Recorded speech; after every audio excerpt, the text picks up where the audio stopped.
არა მარტო ნახატები, არამედ ყველაფერი რაც აქ კეთდება არის იმისათვის რომ ღმერთს დაუკავშირო ბავშვები.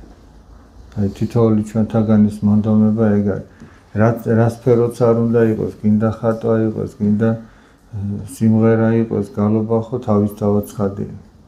გინდა ახლა დარბაზში რაც სპორტული აქტივობები რაც იქნება, წრეები ღვთისწყალობით. იქაც ღმერთს უნდა დაუკავშიროთ ეს ბავშვები. ყველაფერში ადამიანი ღმერთს დაინახავს. ახლა მაგალითად კალათბურთი. მიზანი, სწორი მიზანი რა იქნება, ხო? ის ვერტიკალურადაც უნდა გაასწორო მიზანი და ჰორიზონტალურადაც. თუ რომელიმე არ გივარგა, ბურთი არ ჩავარდება. დაუშვათ ვერტიკალურად სწორად ისვრი. მაგრამ ჰორიზონტალურად აქეთი კი გაგირგის, არ ჩავარდება. ან პირიქით. ხო და ეგ ვერტიკალი და ჰორიზონტალი ხო ჯვარს გამოსახავს. ხო და ჩვენც ვეთქვით რომ ღვთისა და ადამიანის სიყვარული არის აქ მთავარი. ხო ვითომ არაფერი კალათბურთია. მაგრამ იქაც შეიძლება ადამიანს ღმერთი დაანახო და უთხრა აი ეს ცხოვრებაც ეგრე. სწორია მიზანი მაშინ, როცა ცდილობ ღმერთიც გიყვარდეს და ადამიანიც გიყვარდეს. ჯანსაღი ცხოვრება.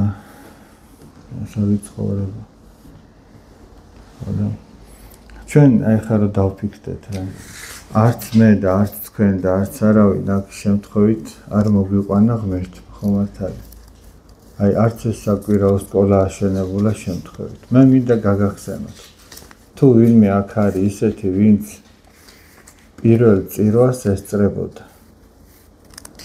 არის რუსუდანი გამოჩნდა, ბატონი ნონო გამოჩნდა. როდესაც მეუფე ანდრია გამოვძანდა, ეს არის 2014 წელი, 19 აგვისტო ფერისცვალების დღესასწაული წირვა, საზეიმო წირვა დასრულდა, მეუფეს ვაცილებთ.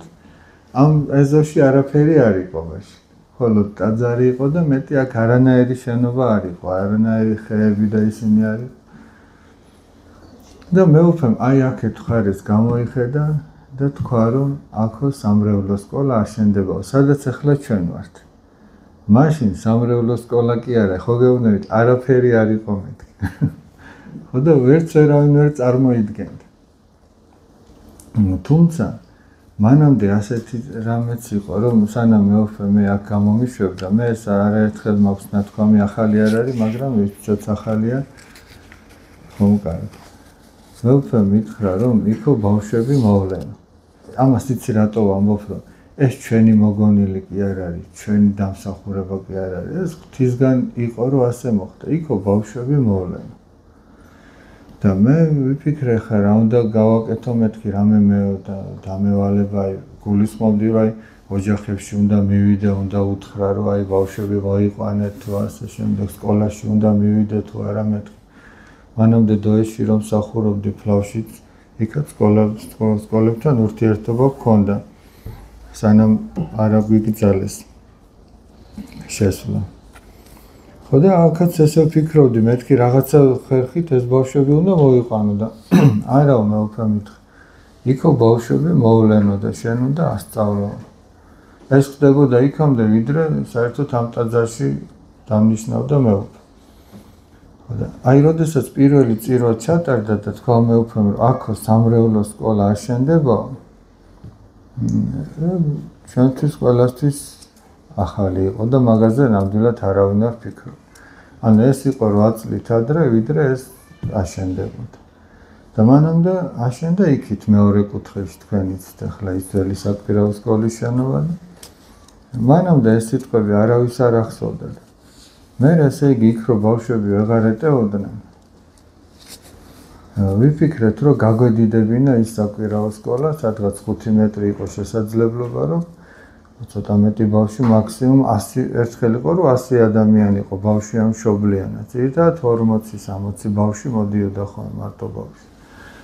ხო და თან დაემთხვა კორონობის პერიოდი და მშობლები უკვე ვეღარ უშვებდნენ ბავშვებს ისეთ ამამად და ჭირდათ ზოგს ძალიან ეშინოდა ცოტა ნაკლებად და გადავწყვიტეთ რომ გაგვედიდებინა ის შენობა, მაგრამ ის გადიდება ნიშნავდა რომ გარკვეული პერიოდი იქ სანამ სამუშაოები იქნებოდა უნდა გავჩერებულიყავით.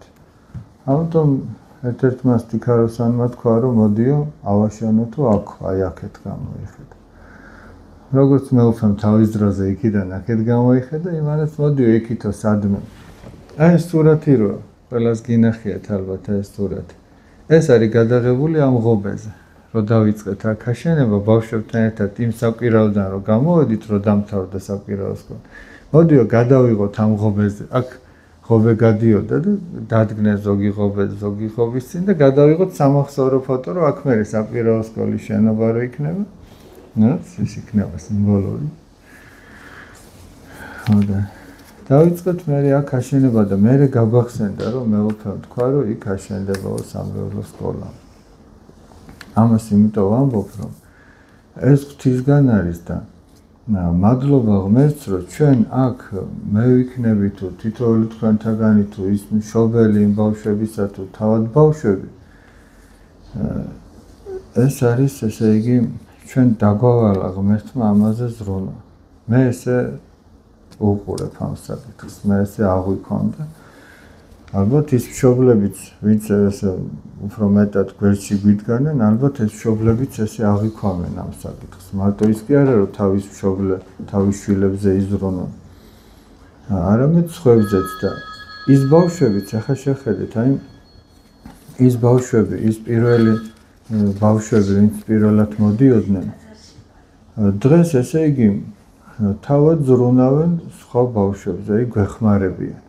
აი მაგალითად აქაც არიან, აი რამდენი 3-4 ბავშვი აქაც არის, ისეთი ვინც სულ თავდაპირველად რომ მოდიოდა და ახლა გვერდში გვიდგანენ რომ რაღაც ის საორგანიზაციო საქმეა თუ სხვა რამე, რაღაცნაირად შეგვეშველონ ამ საქმეში და ეს უკვე რაღაცა ნიშნავს რომ გრძელდება საქმე ღვთისწყალობით და მადლობა ღმერთს რომ თავის საქმეში ჩაგვრთო ესე იგი.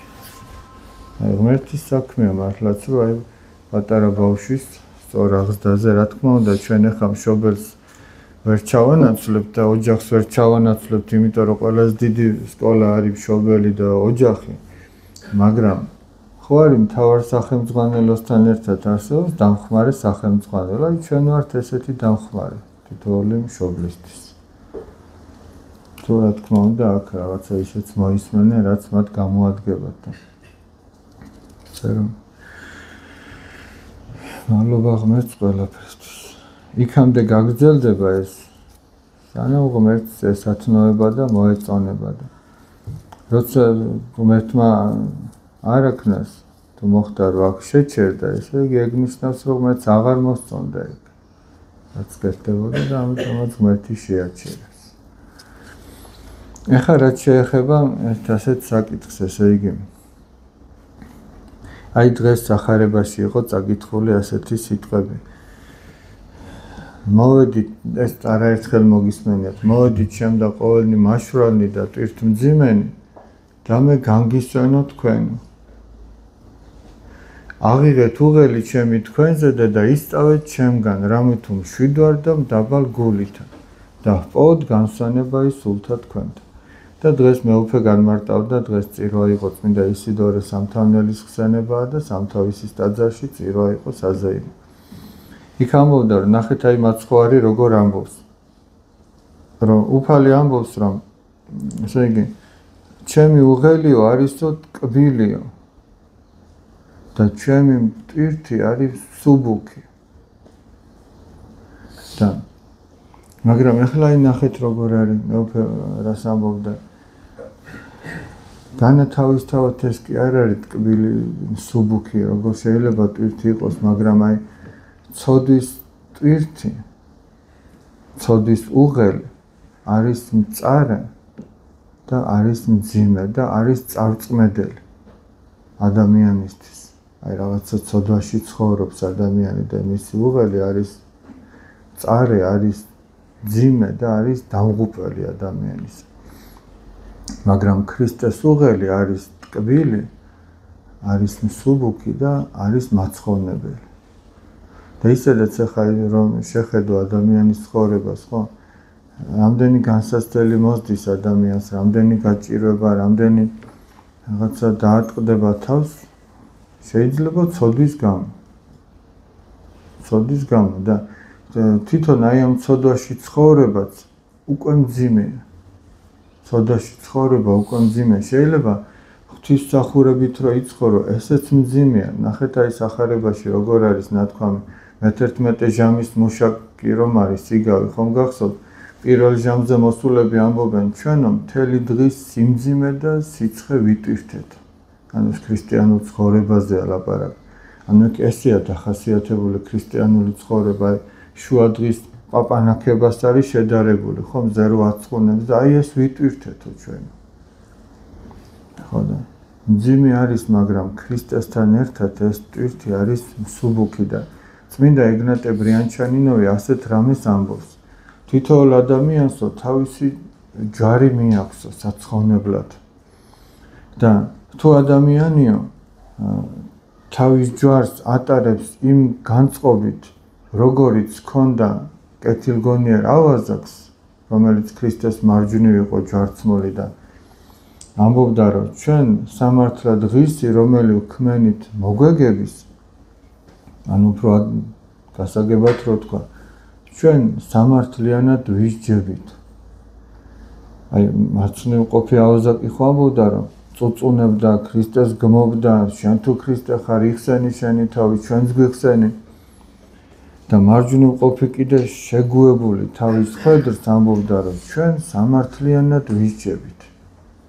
და როდესაც ადამიანს ეს განწყობა აქვს, რომ თუ რამე განსაცდელმა მოაწია ჩემზე ავადმყოფობამ თუ სხვა, სამართლიანად ვისჯები, ესე იგი ჩვენი ჯვარი გარდაიქმნება ქრისტეს ჯვრად და ჩვენი ჯვარი შემსუბუქდება. სხვადასხვა მან აი ამ შინაარსის შემცველი ერთი ლოცვაც კი წარმოთქვა და ადამიანებს ურჩევდა აი პრაქტიკულად როგორ უნდა განეხორციელებინათ, რომ მართლაც შვება ეგძნოთ, ნუგეში ეგძნოთ. ეუბნეოდა, რომ წამოწექიო, ასე დაწექიო, ისე რომ მოსვენებით იყო, არ გაწუხებდეს არაფერი და ეს ლოცვა თქვიო და იმეორეო და ნახაო, რომ როგორი შენ თვითონვე იგრძნობ, რომ ნუგეში მოვა. ამ ლოცვის შინაარსიას იყო, რომ სამართლად ღირსი, რომელი ვქმენი მომეგების. და რომ ადამიანმა უნდა ღმერთი ადიდოს, აი წმინდა პაისი ათონელი როგორ ამბობს, რომ ესე იგი თუ ადამიანი ღმერთს ადიდებს, მას უფრო უმსუბუქდება. თუ ადამიანი დრტვინავს, წუწუნებს, მას უფრო უმძიმდება. სხვადასხვა წმინდა თეოფანე დაყუდებული, როდესაც ჯვართან დაკავშირებით საუბრობს, ამას ამბობს, რომ ღმერთმა იცის ის დიაპაზონი ჩვენი პასუხისგებლობისა, ჩვენი განსაცდელების სიმძიმე თუ სხვა ის ტვირთი, რაც ახლავს ჩვენი სულის გადარჩენას და ჩვენ კი არ უნდა ვეძებოთ სხვადასხვა ჯვრები, არამედ ჩვენ უნდა ღვთისგან ძალა გამოვითხოვოთ, რომ ის ჯვარი ვატაროთ. და თუ ადამიანი დრტვინავს ამის გამო, უფრო უმძიმდება. და თუ ადამიანი პირიქით ეძიებს ღვთისგან ამის ძალას და მოთმინებას, მას უფრო მეტად უმსუბუქდება ეს ჯვარი. ხო, ახლა ჯვარს რომ შეიძლება ზოგისთვის კიდე ვერ არის ბოლომდე გასაგები. აი ვინმეს ცხოვრება შეხედავ და ხედავ, რომ არა, აი რა კარგ ხასიათზეა, რა იოლად მიდის, მე რატო მემართება ესეთი რაღაცეები. ეგ არის ჩვენი ჯვარი. მას თავისი ჯვარი აქვს. მას იმ ღიმილის უკან შეიძლება ჩვენზე ძიმე ჯვარი აქვს. ეგეც არავინ არ იცის. ვინ რა იცის, ვის რა სიმძიმე შეუძლია საბოლოო ჯამში, ეგ არავინ არ იცის. მისთვის ეგ არის სიმძიმე. ახლა მაგალითად წელან რომ პატარა ბავშვი წაიქცა, მისთვის ეგ იყო სიმძიმე. ჩვენ კი ვეუბნეოდით, ეგ არაფერია, გაგივლის, ქორწილამდე დაგავიწყდება და 1000 გვარი რაღაცა. ჩვენ ვიცით, რომ ეგ არაფერი არ არის, მაგრამ მისთვის მაშინ ეგ ხო რაღაცა იყო და აბა რის გამო ტიროდა? ტყუილად ტიროდა? და მისთვის ეგ იყო სიმძიმე. მან ჯერი სიმძიმე არ იცის ჩვენ რაც გვაქვს, ჩვენი სიმძიმის გადმოსახედიდან ვამბობთ, რომ ეგ არაფერი არ არის. მისთვის ეგ იყო სიმძიმე. ხოდა ყველას თავისი სიმძიმე აქვს და ჩვენ ამ სიმძიმეს არ უნდა დავუმატოთ კიდევ ის, რომ ჩვენი ცოდვებით დავამძიმოთ ესე იგი. ქრისტეს გზაზე დგახართო, ქრისტესგან მოდიხარ, განსაცდელები ყველა შემთხვევაში ექნება ადამიანს. და ამას უნდა შეეგუოს ესე იგი.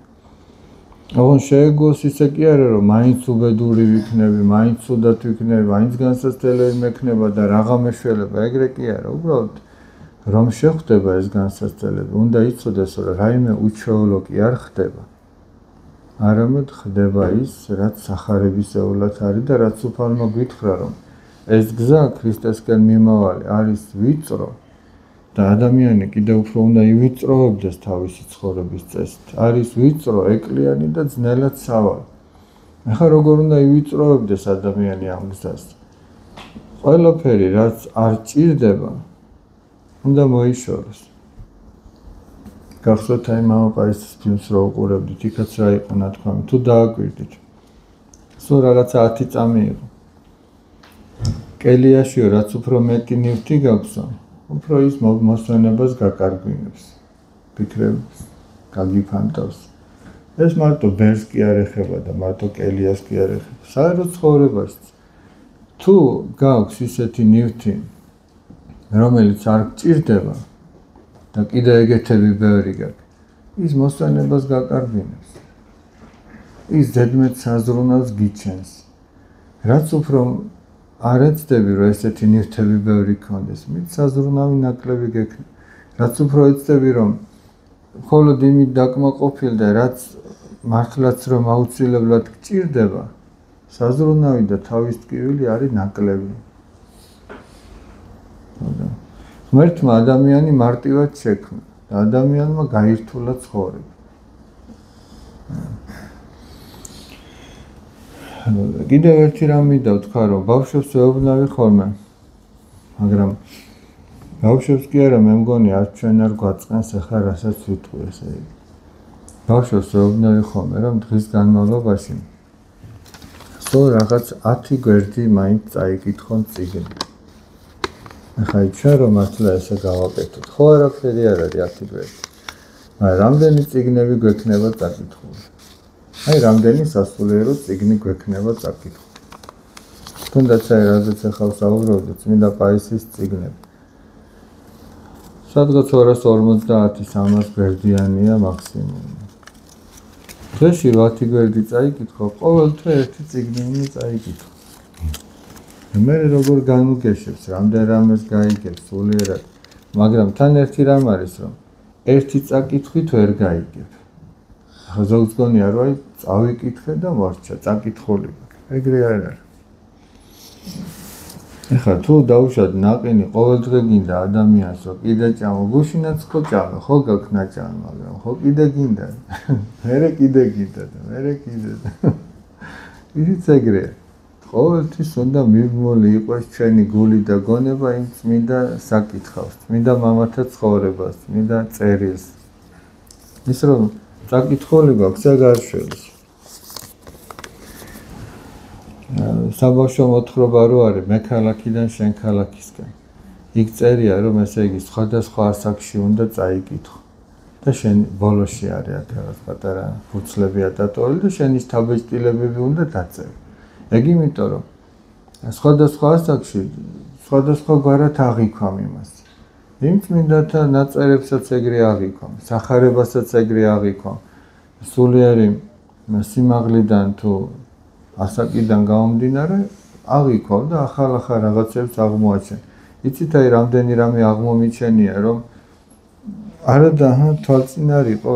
არასოდეს არ შემიმჩნევია რაღაცა, მაგალითად აი სიტყვაზე დღეს რო შევამჩნიე. არადა ხო რაც ეკლესიური ცხოვრება დავიწყე, ხო ვცდილობ რომ სულ ვიკითხო, მაგრამ ისეთ რაღაც აღმოაჩენ, რომ გაგიკვირდება, განა აქ არისო, მაგრამ ვერ ხედავდი. ხოლო და ეგრე ადამიანი ბევრ რამეს აღმოაჩენს წმინდა მამათა ნაწერებიდანაც. ამიტომ სულ მიღმული უნდა იყოს ჩვენი გონება. იცით რატო უნდა იყოს, რომ ის წმინდანები სათნო იყვნენ უფალს. მათ გადაირჩინეს სული ასეთი ცხოვრებით. ისინი ასე წარდგნენ ღვთის წინაშე და ეკლესიამ წმინდანებად შერაცხა. და ჩვენ ახლა უნდა ვინტერესდებოდეთ, რომ როგორი ცხოვრების წესი არის უკეთესი, რომ ჩვენ ღვთის წინაშე წარდგეთ და ღმერთმა შეგვიწყალოს. იმიტომაც უნდა ვბაძავდეთ ამათ წმინდას, ესე იგი.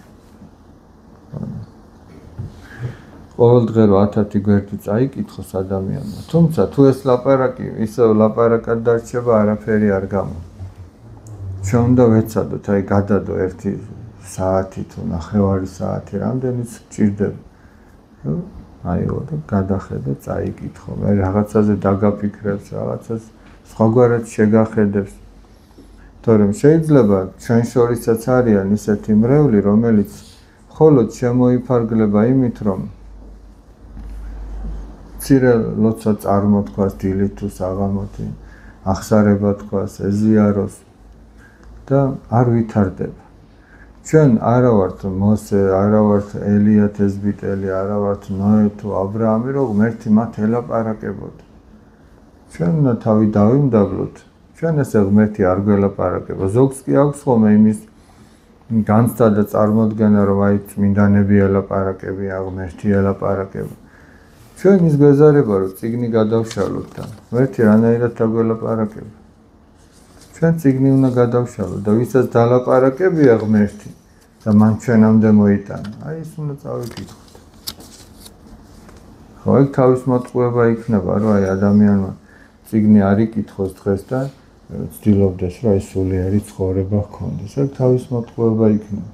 აი ესე ყურმოკვით იმანის თქვა, ეგ არაფერს არ ნიშნავს. უნდა იკითხოს ადამიანმა.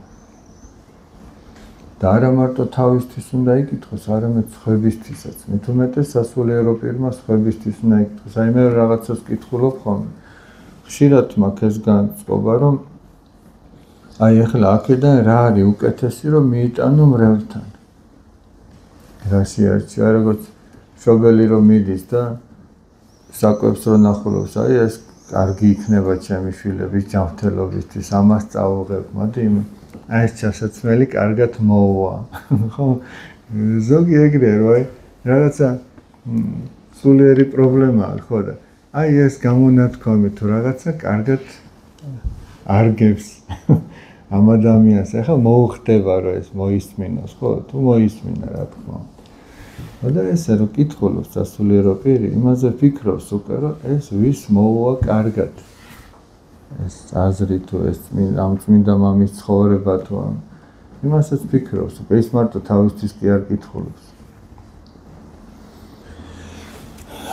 ხვალინდელ დღეს არის ერთ-ერთი კიდევ დიდი წმინდანის ხსენება. ხვალ არის წმინდა ანთიმოზ ივერიელის ხსენება. ეს დიდი ქართველი წმინდანია, რომელიც რუმინეთში მოღვაწეობდა, ძალიან დიდი სიკეთე მოუტანა მათ და მე არაერთხელ მithქვამს და კიდევ მინდა გავიმეორო, რომ მისი სიტყვები ძალიან მიყვარს, ესე იგი და ჩვენი ცხოვრების თითოეულ ესე იგი ხარეს ეხება და ყოველთვის ადამიანი აღმოაჩენს, რომ საჭიროა ეს სიტყვები. ეს არის ლოცა მისი უფლისად. შამობს ასეთ რამეს. მფალო მომეციო, ძალო, ვიბრძოლო იქ, სადაც რაღაცის შეცვლა შემიძლია. უფალო მომეცი, მოთმინება, რომ მოვითმინო და გავჩერდე იქ, სადაც არაფრის შეცვლა არ შემიძლია. და ბოლოს, უფალო მომეცი, გონიერება, რომ გავარჩიო, სად ვიბრძოლო და სად მოვითმინო. აი, სადღაც უნდა აკეთო. სადღაც საქმე ის არის, რომ გაჩერდ. სადღაც და ამ ყველაფერს ჭირდება გონიერება. როგორ არის? ესე იგი, დროზე ადრე გასროლილმა ტყვიამ შეიძლება ომი წააგებინოს. ზოგჯერ შეიძლება 1 წუთით ადრე თქვა ის, რაც 1 წუთის შემდეგ უნდა გეთქვა და საქმე გააფუჭა. ზოგჯერ პირიქით დააგვიანა იმან ნათქვამმა. თუ ნამოქმედარმა თუ ასე შემდეგ.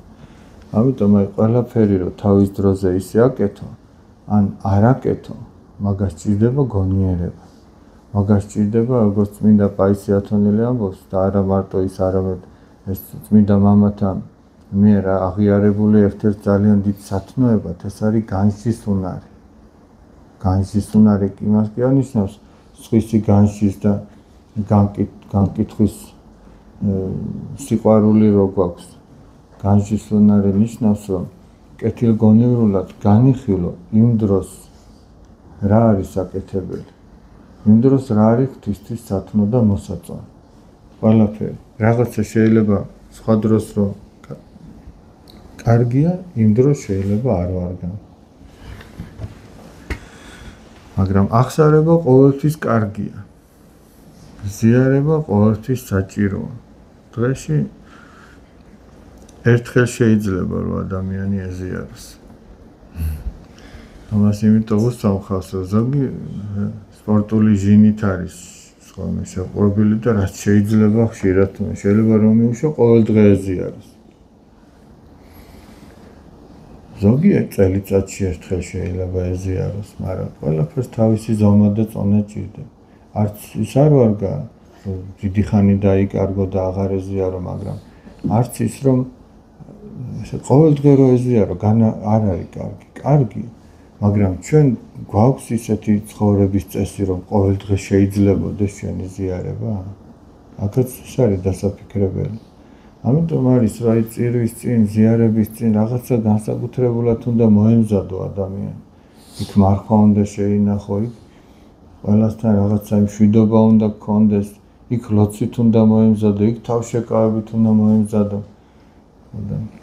ამიტომ ესე ყოველ დღე მაგას ადამიანი ერში მცხოვრები ადამიანის ვერ მოახერხებს.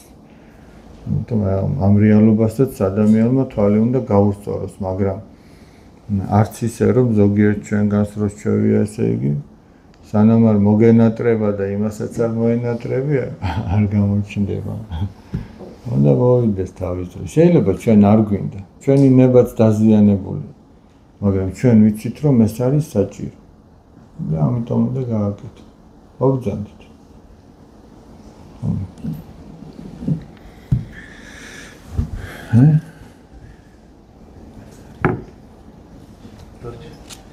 Darčan.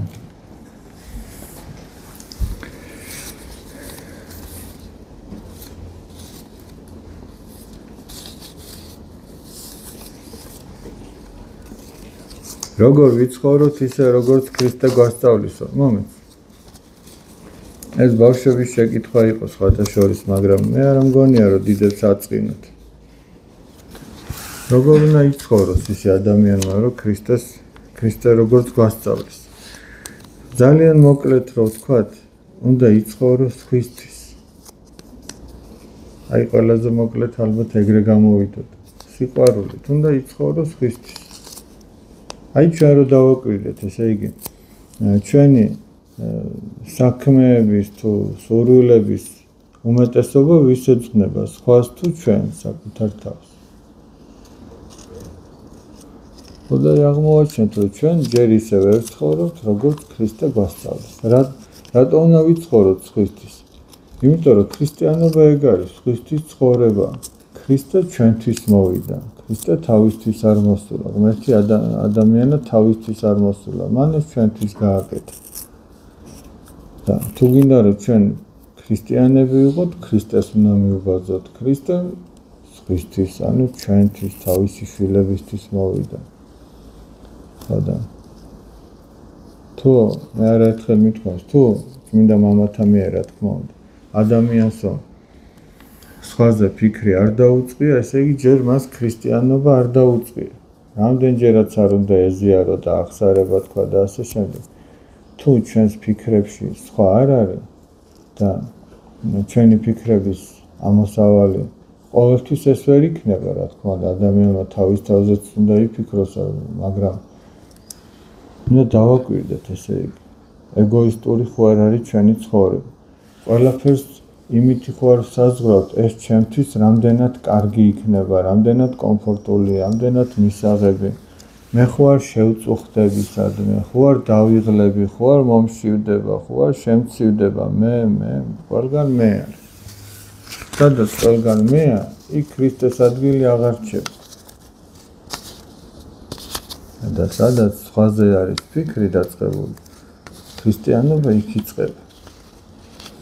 სადაც ადამიანი სხვაზე ფიქრს დაიწყებს, იქ აღმოაჩენს იმას, რომ ეგ არც ისე ადვილია, მაგრამ ასევე აღმოაჩენს იმას, რომ სიხარული მაგას მოაქვს.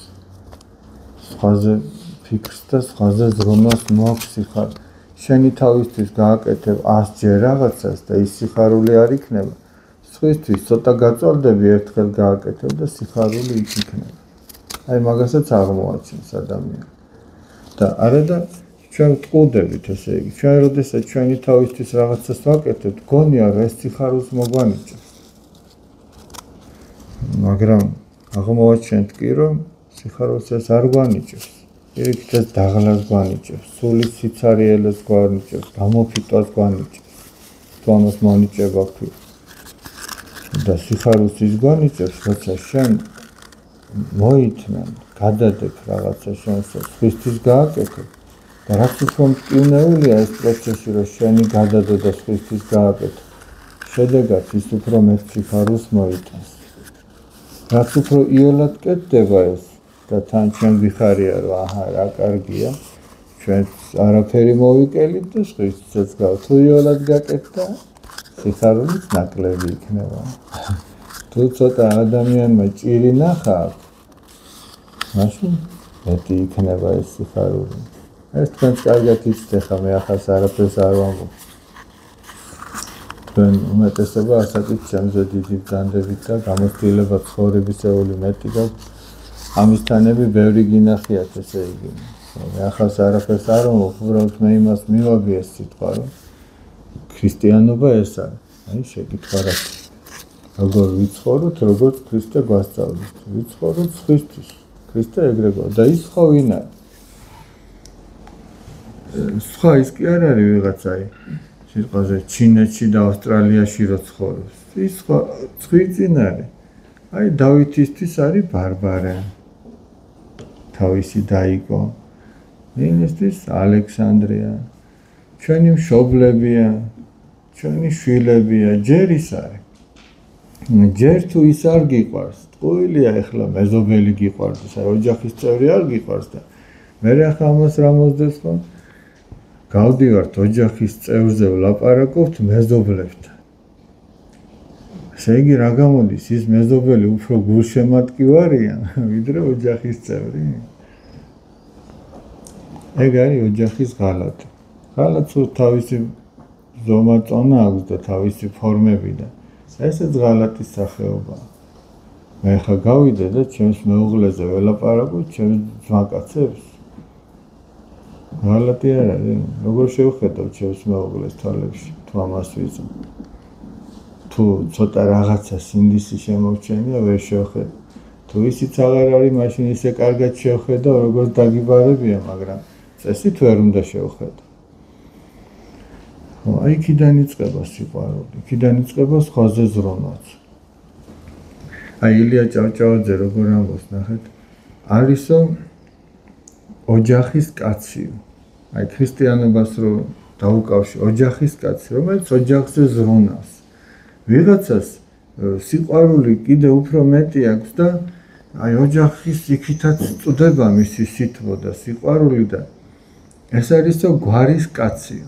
ანუ ოჯახზე ხო ზრუნავს, მაგრამ იმის იქითაც ახლა იგი მას კი ანიშნავს, ოჯახი მიაგდო და გვარზე ზრუნავს, აჰა გამოიჭიმოს და რა მაგარია, გვარზე ზრუნავს, არა. ოჯახზეც უნდა ნაზრუნი იყოს და გვარზე უნდა იზრუნოს. მერე იმის იქით არის კიდე თემის კაცი. თემის კაცი. არა მარტო ოჯახზე და გვარზე, არამედ იმხელა გული აქვს, რომ მთელი თემი ეტევა, მთელი ამოდენა ხალხი ეტევა მის გულში, რომ საზრუნავი ბევრი აქვს. და შემდეგ არის ერისკაცი, რომელიც უკვე არა მარტო თავის თემზე, არამედ მთელ ერზე ზრუნავს. და ბოლოს მწვერვალი არისო ზოგად კაციო. ზოგად კაცი საზოგადო პრობლემა აწუხებს ამას. არა მარტო თავისი ოჯახის თუ თემის თუ გვარის თუ ერის ზოგადად. მაგრამ ეხა ძალიან აი როგორც ფრინველს რო ორივე ფრთა მოამტრიო და ძირს რო დაენარცხოს, არის თავის კაცი. თავის კაცი, რომელიც თავის თავზე იქით ყურს არ შეიბერტყავს როგორც სიტყვია. აბა ლუარსაბ თათქარიძე ვინ იყო? აბა რატომ დაწერდა ილია მართა? ლუარსაბ თათქარიძე ეგ იყო. არავის არაფერს უშავებდა, მაგრამ არც არავის არაფერს არ გებდა. ეგეთი იყო. და იმიტომაც ვკითხა, კაცია ადამიანიო? ისთვის. ეგ ადამიანური სისუსტეა. ეგ შეიძლება ქართველიც იყოს და სხვა ეროვნებისაც. თუმცა მადლობა ღმერთს, რომ ჩვენში სიყვარული ჭარბობს. მართლაც არ არის ეგეთი. მაგრამ ისიც დასაფიქრებელია, რატომ თქვა ეგ ილია ჭავჭავაძე? დასაფიქრებელი. ეს ხოლმე ზოგადად დასაფიქრებელი. ასევე ნახე რა თქვა ლექსი რომ მე ბავშვებს თუ ამას ვეუბნები ხან თვითონაც ამბობენ ხოლმე. სიკვდილმა კითხა სიცოცხლეს. მე გჯობი ვარ თუ შენამ. სიცოცხლემ ასე მიუგო, არც ერთი არ ვართ ხენამ. ზოგ სიცოცხლე აქვს ისეთი, არ მიბრუნდება ენამ. გნატრობს ნეტავის სადახარ, ისმინოს შენი ღრენამ. თუ კაცი ცოცხლობს ხალხისთვის, მაშინ გჯობი ვარ მენაო. და თუ კი თავისთვის, რაღა თქმა უნდა შენაო. ანუ თუ ადამიანი სხვებისთვის ცოცხლობს, მაშინ მე გჯობიო, სიცოცხლე ჯობიო და თუ თავისთვისო, მაშინ იგივე არა თქვა ბარათაშვილმა, თქვა რა, არც კაცი ვარ გავა, რომ ცოცხალი მკვდარსა ემსგავსოს, იყოს სოფელში და სოფლისთვის არა იზრუნოს. ვაჟა-ფშაველამ თქვა კიდე, კაიყმა ხო იცით ლექსი, ბოლოში როგორ თავდება, რომ თავის ჯამს ჩასცქერთო, საქვეყნოთ არც როს არ გამოსდგებითო. ანუ თქვენ ჯამს უყურებთ, რა საქვეყნო საქმისთვის არასდროს გამოდგებით. მე ხა ძალიან მოკლედ ვამბობ. იმიტომ რომ ცლად არ ვიცი. იმიტომ რომ გაგავხნევთ. არა. აი ბოლო სტროფები კარგად ვიცი, მაგრამ იმასაც მოკლედ ვამბობ, იმიტომ რომ და ბოლოს რას ამბობ? მაგრამ ხო გულწრფელად თქვი, რომ ცლად არ ვიცინეთ. ესე იგი, არ იცით დასცინდით რისა და ან რისათვის აკუდებით. საინტერესო ის არის. ანუ თავიდან ხო ამბობს, რომ ვინ არის კარგი ყმა, რომ ესე იგი ბრძოლაში რომ პირველი შედის და ბრძოლის დროს ბოლოს ტოვებს, სხვებს რომ ძინავთ, ეს ფხიზლობს, სხვებს ესე იგი ნაშება დარაჯობს, როდესაც ტერი შემოესევა, ეს ფხიზლად იყოს და აი ვინაა კაი ყმა, მოსაგონარი ქებითავ. არა თქვენ სადიაცენო რომ ძროხებივით ძღებითა. ღამე მაძღრები დასწვებით, დილით მშივრების დგებითა. თავის ჯამს ჩასცქერთ, საქვეყნოთ არც როს არ გამოსდგებითა. გაიგებთ კარგის გარჯასა, გწყინთ და შურითა ხდებითა. უქმად ჩამაჰლევთ სიცოცხლეს, უქმად საფლავში წვებითა. არ იცით დასცინდით რისა და ან რისათვის აკუდებითა. ანუ ყველაფერი იქით არის მიმართული, რომ რისთვის მოხვედი.